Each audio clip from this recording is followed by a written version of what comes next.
India. I am told that people get a calling to go to places like India. Me? I had no calling.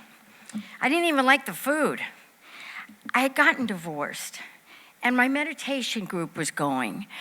But I'm not all that close to the people in meditation. I mean, it's meditation, not a lot of chatter. But, except for what's inside my head that I've spent the last 20 years trying to find the off switch for. How did divorce even happen to me? I thought I was so conscious. So why was I going to India? To abandon the ego? Sure, but it keeps finding its way back. I had a lot of fear about going to a place where the children are suffering and the poverty. What if I got sick or lost? What about the bugs? What about if I had to get something at Target? I was fearful of so many things, the bathroom is a hole in the ground. How would I know which hole was for who? So 3 weeks later, here I am in Varanasi, India, the oldest continually inhabited city in the world, on a silent retreat for 10 days. I want to scream. Understand, there's 3 million people in a city the size of Burbank. And the country is poor. It takes $3,500 to feed, house, and clothe a family for a year. That's a month's rent in Burbank. But India is mystical and magnificent. Watching the traffic move is like an orchestrated dance. A human can be propelled right into his next lifetime just trying to cross the street. And the horns are going, and the cows are over here, and the monkeys are everywhere else, and there's lots of beggars. But you know what? They smile at you, and if you say no namaste, they just put their hands in prayer, and they go. India's in your face. There are no walls separating life as it's happening. Okay, you can hear a person giving birth, and then you see a person defecating, being cremated, getting married, all right there for everybody to see. I cried every day over the poverty and the suffering children, and okay, that's not exactly right. Okay, I'm a little shallow. I cried over my divorce. I cried over feeling helpless and apathetic towards humanity. I cried because I have bunions. It was a very special time in India. It was Shivaratri.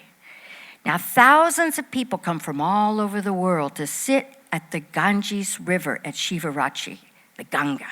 It is said that if you dip into the river, you absolve yourself of all sins. Get a little hepatitis, I imagine, but no sins. Now, Shivaratri had the city even crazier than usual, and suddenly I had gotten turned around and I was lost. And I grab a rickshaw driver. Now, the rickshaw drivers are otherworldly. They know where you're going before you even tell them. We make our way down this narrow streets towards the hotel. Now, I have a wreath of flowers in my hair, a blessing from the priest of the temple that we visited. We visited so many temples, and each time I got blessed. I think I was ordained by association. As the rickshaw took up speed, I see this other rickshaw coming towards us. In the seat is this beautiful Hindu woman with a brilliantly colored orange sari and a beautiful orange sheer drape across her nose and mouth. She had beautiful jewelry adorned her arm, and she had a red bindu with a jewel in it. And then on the other side of the street, I am assuming was a Muslim woman with her son. She was all in black, everything covered but her eyes. And all of a sudden, we have this dance going on, the 3 women and I with our eyes. I'm looking at her, she's looking at her, she's looking at her, they're both looking back at me. It was stunning. It wasn't like an American, a Muslim, a Hindu. It was just 3 women. And I almost had to catch my breath, you know? I mean, I had my wreath of flowers and my shawl, and I had just taken it off of my shoulders and put it over my eyes and my nose and mouth because it was so dusty. My choice to cover my face or not. But we had this dance going on, and for a moment, everything went into slow motion. And I was so many miles away, and yet I felt in the deepest part of me that we were all home. And I got kind of claustrophobic. I mean, what was so different about me? Freedom. I still had it, except for the emotional prison I put myself through in LA on a daily basis. You know, before I left the US, I had gratitude. I was thankful for all the things I pretty much took for granted while licking the wounds of divorce and feeling sorry for myself. And now I was grateful for tap water and infrastructure and Target. Before leaving, I took one last look at the view from my room. The crematorium, the temple, the woman getting water out of a spigot to make dinner, and the stairway to the woman on the stairs, the old woman with the cup. See, every day I would go down these stairs to meditate, and I would see this old woman with the cup. She had leprosy and almost no nose, and she held the cup out and had a sad look on her face. And I would put money in the cup, and then I would go back to my room and cry. One of the older women on the trip asked me how I was doing, and I told her, awful. All I smell is curry, cumin, and chaos. And I'm failing miserably of enlightenment, and I can't meditate to save my soul. I told her about the old woman. What can I do for her? I mean, I feel like such a greedy American. I have so much. And she interrupts me. She says, child, you can go down there and you can look her in the eyes and you can give her, with every ounce of energy that you can muster, you can give her your smile. Really?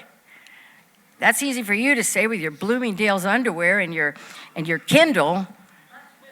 Well, the next morning, I mean, I just had so much apathy for this woman, and I had no empathy for my pathetic sense of a self, okay?